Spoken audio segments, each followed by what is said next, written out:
everyone.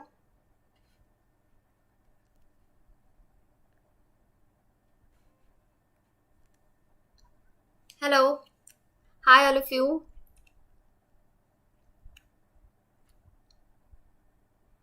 Hi, Alankrit. So nice to see you again. You did great in the quiz yesterday.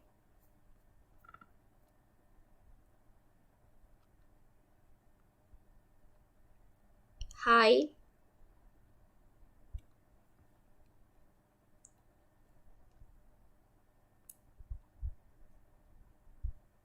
Hi, Manat.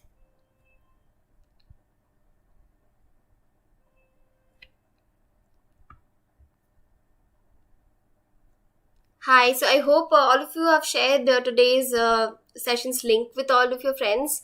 Yeah, I'm expecting all your friends and everybody here today.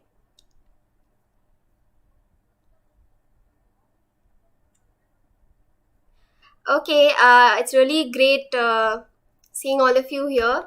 Today, we're going to start with the third live session of the playbook. And all of you who are here for the first time, you can subscribe to our channel to explore more contents. And you can check us out on Instagram, Facebook, and also our website as well. The links are given in the description. You can also follow us to get regular updates. You can click on the bell icon, and those of you who are connected with us already, you can share the link to today's session with your friends and family. It would be really great so that we can enjoy the session together. So, as you all know, we are conducting a series of live session where we are providing you with insightful contents to elevate your vocabulary and your command over English language. And so today we are going to continue the remaining parts of the fundamental elements of English that we did in the previous session. So those of you who are new here today, you can watch the previous recorded session on the first part of the fundamental elements. So we'll get started. Before that, please do not forget to subscribe to our channel, The Playbook India. Okay, so as you all know, we will be putting off our sentences in the comment section. I'll be waiting for all your sentences. Okay, so let's get started. Now, the fundamental elements of English grammar, part 2, the remaining parts that we're going to do today. In the previous session, we already did word order and punctuation, the first two fundamental elements of grammar. Today, we are going to start off with tense and aspect, determiners and connectors. Now, what is tense and aspect? So tense and aspect is one of the most important parameters applying to verbs. Verbs are action words, doing words, right? And verbs are fundamental to all statements. If you all remember what we learned in the previous session, you know that in a sentence, in order to have a meaningful sentence, we must have a subject to the sentence followed by a verb and then an adverb if there are any, right? So a verb is very fundamental to a statement. Now, a verb is the only type of word that can stand alone as a meaningful sentence, right? Let's look at the example here. For example, if I point out to a direction and I ask you to look, you will directly look at the direction I'm pointing at. So, look itself is fulfilling its meaning, right? It's a verb. It itself has a meaning, right? So, people will know what exactly are you trying to mean here. Now, what do tense and aspect exactly do? Tense and aspect, they situate a statement in its time context. Remember, we are talking about the time context here. So, what tense and aspect do is they indicate that if a statement is referring to a past time, a present time, or a future time. I'll show you some examples. Look at the first example. I am a student at Oxford. I am, which means I am presently a student at Oxford, right? Now, if I were to denote the same statement by referring to something that has already happened in the past, how would I say it? I was a student at Oxford, which means I'm referring to a time in the past. Now, if I'm going to refer to a time in the future, which means the time is about to come and it has not come yet, what are we going to say? I will be a student at Oxford, right? So you see how I am changes into I was in past form and I will be in future form. It's quite simple. Now, going back, let's look at the statement which is referring to a single instant action or a repeated action or a regular action. Look at the second example. He eats fish and chips. What does this imply? It implies that he eats fish and chips often, right? He eats fish and chips often. Now, if we look at the second sentence, he is eating fish and chips. What does that imply? It implies that he is eating fish and chips right now, presently. So, both are in the present form or they are happening in a regular situation, right? Moving on to the third. Referring to a past time, verb also distinguishes between historic action and the way in which a past action defines the present state or situation. Let's look at the third type. I saw that film yesterday. So as you can clearly understand, what are we talking about here? We are talking about a film that I watched yesterday, which has already happened in the past, right? So remember, we must mention the date, the time, like the proper time of the situation. Like, I saw the film yesterday, which means I already watched it. Now, I have seen that film. So this also denotes that I have already seen the film, but it does not denote the proper time. Maybe I have seen the film maybe weeks ago or months ago, but it has also happened in the past. So look at both the sentences. They both denote that they have happened in the past, but the first one has happened more recently than the second one. Alright, so further we have an exercise here. Now let's look at the sentence. She works at a bank. This is quite a regular action. She works at a bank. Now, if you were to rewrite the above statement as an action in the present, how would you write it? Can you give me your answer in the comment section? Let's see. Give me your answers.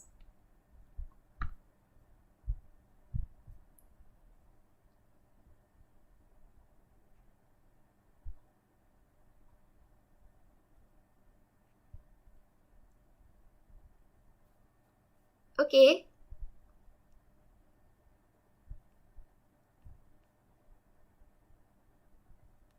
Okay.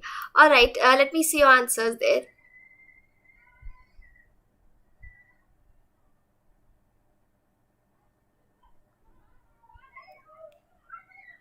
Yes. Can I see your answers, all of you? Yeah. Just remember, you have to rewrite the sentence as if it's happening presently, right now. So how are you going to denote it? Yes, you have to give the answer. Like, look at the first sentence. She works at a bank. So it's a regular action, right? Now, if you have to mention it as if the action is happening right now, how are you going to write it? Yes, yes, Alankrit. Yes, you have to write the sentence in the comment section.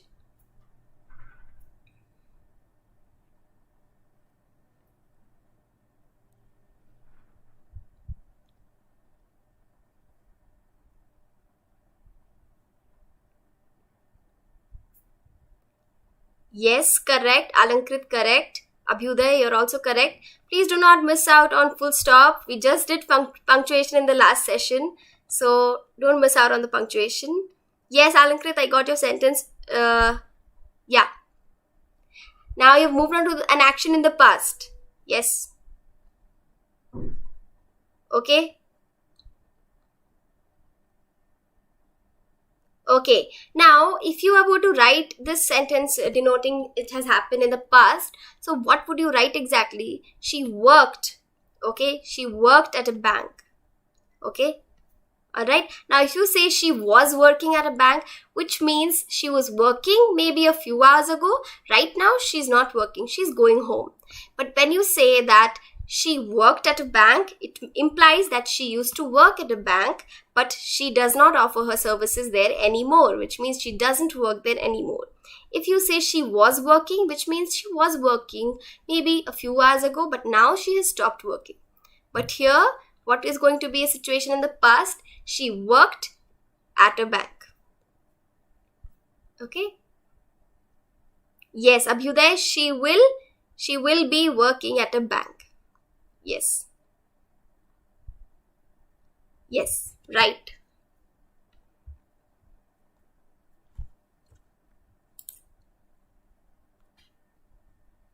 Okay, so when we denote an action in the future that is about to happen, that will be happening, so how do you write it? She will be working at a bank. Okay, which denotes that the action is going to take place in the future. All right. Yes, yes, give me your answers quick. Right, she will be working at a bank. Yes, you're correct, Alankrit.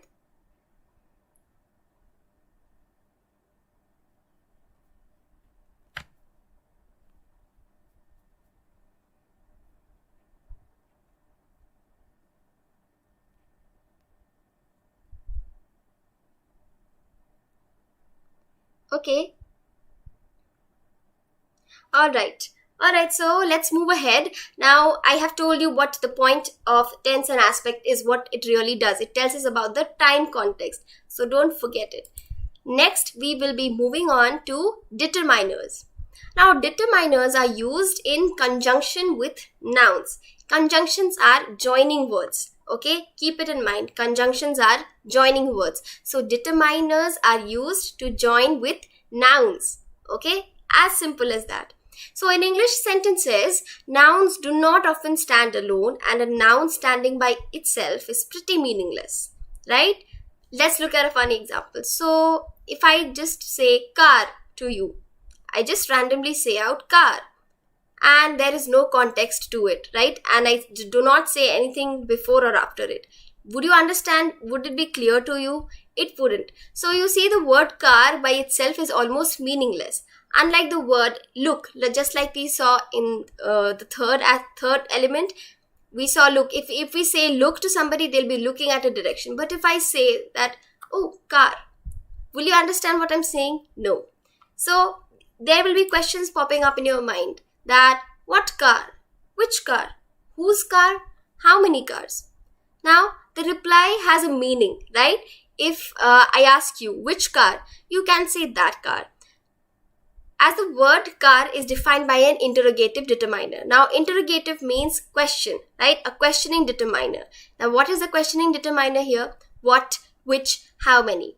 So, you may now reply using a variety of different determiners or even determining phrases. Remember, it can also be sentences, statements as well. Look at the examples. Whose car? My car. Which car? That car.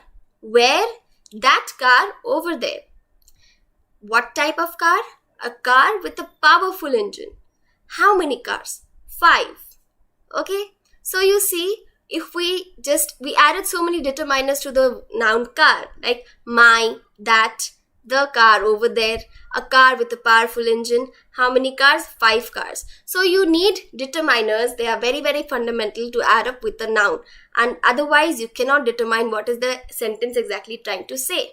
Right? So the correct use of determiners is vital for forming meaningful statements or questions, as I explained it to you. And also, there are several types of determiners, like noun determiners, adjective determiners, etc. Okay, so we are going to look at an exercise. I think all of you can pretty much understand what are we going to do here. Dash pen is not working properly. We are talking about a pen here, right? How can you determine this pen? Let's see answers in the comment section, everyone.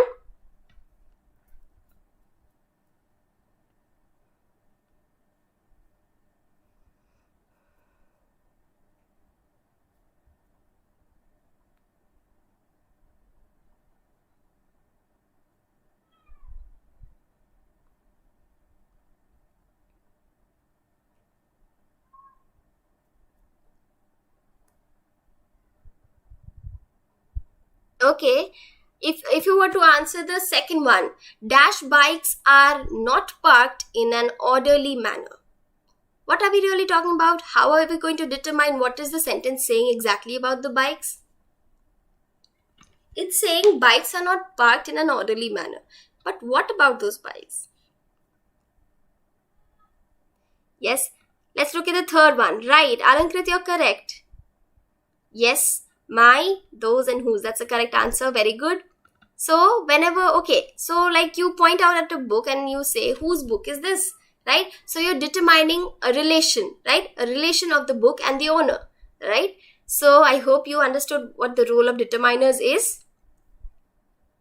Right? Number 2, these. Okay, yes, Alankrit, these is also correct. Absolutely correct. Very nice. Yes, others, give me your answers. Yes, Shaurya, tell me the number. Tell me which number are you answering the question for.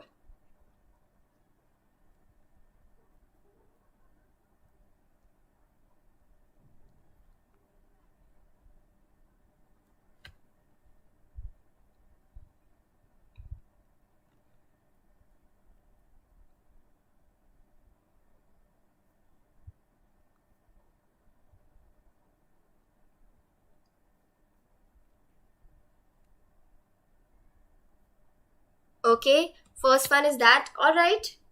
Okay, that is also correct. Let's see, what is your answer for the second one? Dash bikes are not parked in an orderly manner.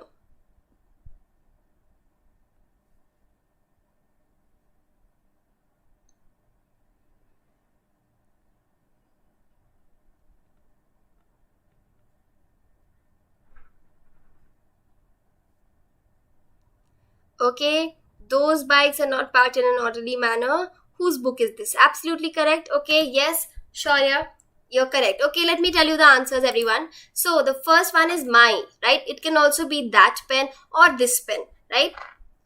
The next one, the next answer is those, right? So those bikes are not parked in an orderly manner. Usually when we see something, like we are seeing something afar, we can see a lot of bikes which are not parked in an orderly manner. They're quite at a quite distance from us, right? So that's where we use the determiner those. Okay, so those bikes are not parked in an orderly manner. Next comes dash book is this. Whose book is this, right? So I already explained that to you. And yes, I've got everybody's answers. Well done, everybody. Very nice. Okay, so let's move on to the last fundamental element of English grammar. Connectors. Now, connectors, as the name suggests, they are the vital link. They are the vitals that link words, phrases, and clauses with each other. Okay, so words, we already know what words are. Now, what about phrases and clauses?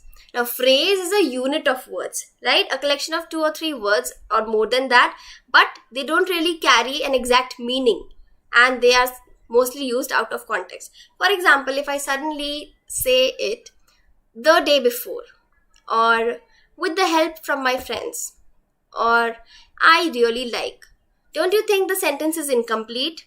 Yes, it's not really coming out meaningful, right? So this is called a phrase.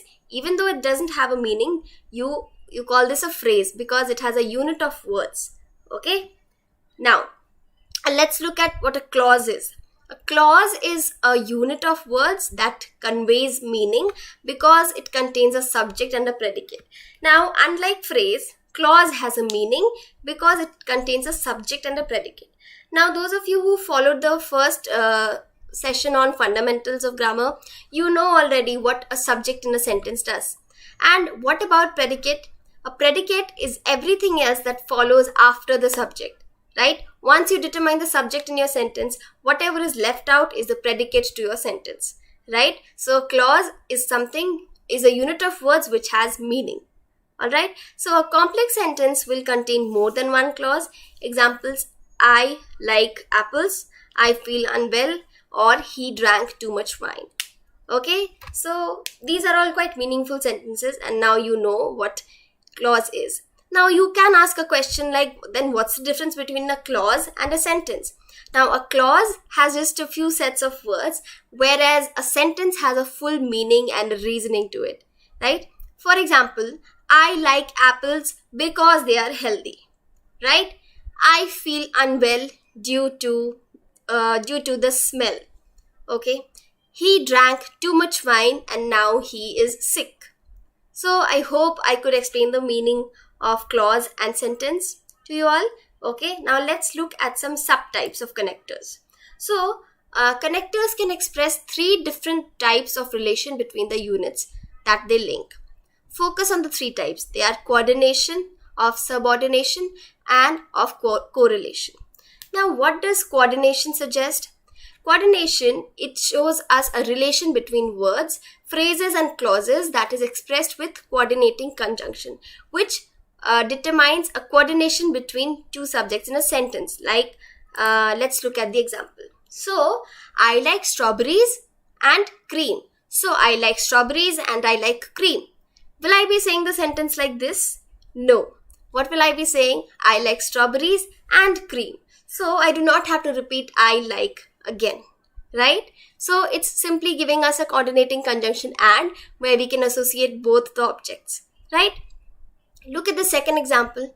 I like strawberries and cream, but I don't like fish and chips, right? So you see, strawberries and cream are your preference, but fish and chips is something you would not prefer, right? So look at the coordinating conjunctions and but.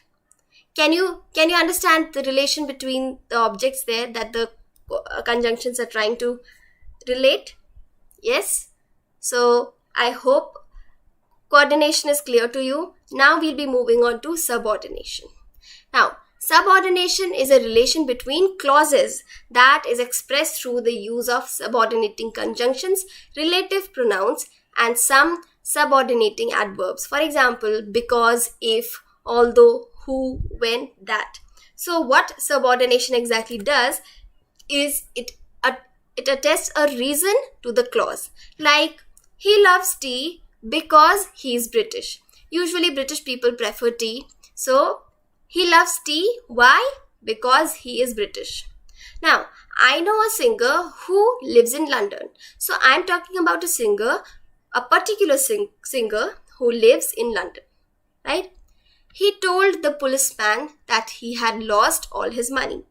Now, he told the policeman is a clause here, but what makes it a sentence? That, the coordination, the subordinating conjunction, that makes it a full sentence. Like, he told the policeman that he had lost all his money. Can you all understand? I hope you do. So now moving on to the next one, correlation. So what is a correlation? It is expressed through the use of correlating conjunctions, notably either or, neither nor, both, and. Let's clear it out by examples. So you can choose either the red one or the blue one. Now, for example, you've gone out to shop with your mother and you prefer to buy a t-shirt or a dress. Now you are having troubles deciding which one can you pick up, and you want to buy both. But mommy says you can choose either the red one or the blue one. But the red and the blue are both relating to the dresses or the shirt that you want to buy, right? So either you can choose the red one or the blue one. Okay, let's look at the next one. Both Carol and Susan agreed with the teacher. Now, what are we really focusing on here? Agreeing with the teacher. But who agreed? Both Carol and Susan. So, can you understand the correlation? So, correlating conjunctions are mostly used in pairs like either or, neither nor, both and, but also. Not only, but also. Okay, so the correct use of connectors is vital for establishing the ranking and relation between the different units in a chain of clauses.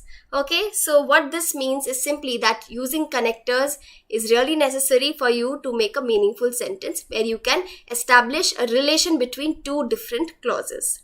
Okay, now let's do our exercise. You can eat your cake with a spoon dash fork. Now, what are you going to fill it up with? Let's see. Give me your answers in the comment section.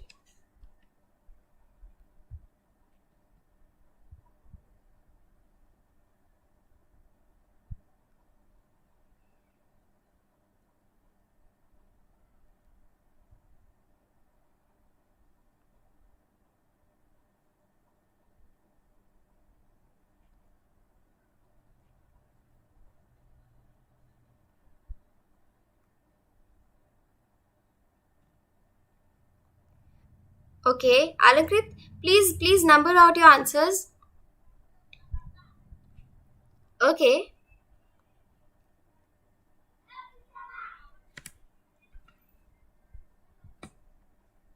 Yes. Okay, Alankrit. Very nice. Well done. Right. All your answers are correct. You can eat your cake with a spoon or fork. I don't want to go to the movies. I have a reason. So what conjunction will I be using? Because. Because I hate the smell of popcorn. Right? Then the third one. This salad is both delicious and healthy. Right? So we are relating one object, that is the salad, and we are mentioning two things about it, right? That is delicious as well as healthy. So this salad is both delicious and healthy, right? Okay, Shaurya says or, because both and. Yes, you are also correct. Shaurya, keep in mind, please spell out the full spelling of because, okay? No shortcuts. All right. Okay.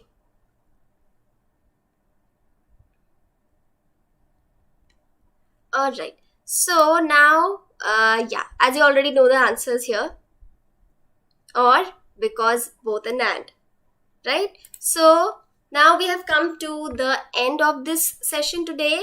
That is fundamental elements of grammar. We are done with this session. Now I hope you all could grab the elements and you all had fun.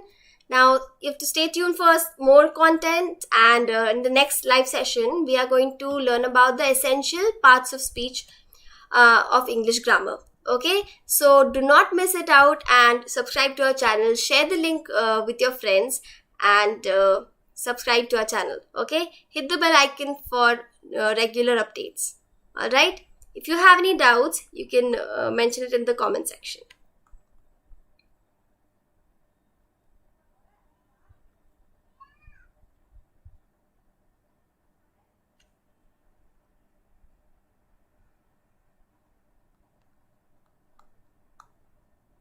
Okay, okay, bye, Alankrit.